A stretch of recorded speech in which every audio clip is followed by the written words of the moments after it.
This is your Food Lion Kitchen Break. Hello, and thanks for joining us here in the Food Lion Kitchen. I love this time of year, especially for baking. Fall brings with it a variety of season-specific ingredients. One of those is pumpkin. Today's pumpkin recipe can easily be made in no time, and it's so delicious.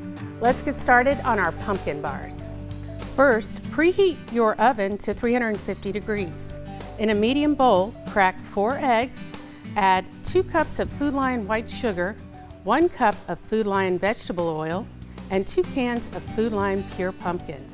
Beat the mixture on low with a handheld mixer for about a minute or until it's light and fluffy. In a separate bowl, mix together your dry ingredients. Add 2 cups of Food Lion flour, 2 teaspoons each of Food Lion baking powder and baking soda, 2 teaspoons of Food Lion ground cinnamon, and 2 teaspoons of salt. Mix together. Next, add them to your pumpkin mixture, stirring until the batter is well combined. Add in 1 cup of Food Lion walnuts. Lightly spray or grease your baking pan.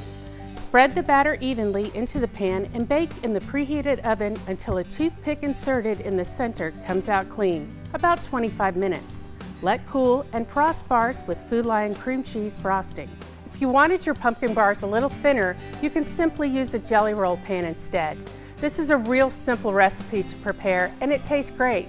The cream cheese frosting makes it extra special. These pumpkin bars will disappear as quickly as they were prepared.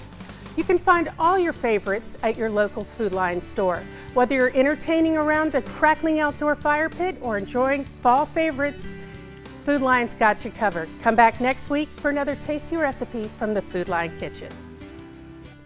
This has been your Food Lion Kitchen Break.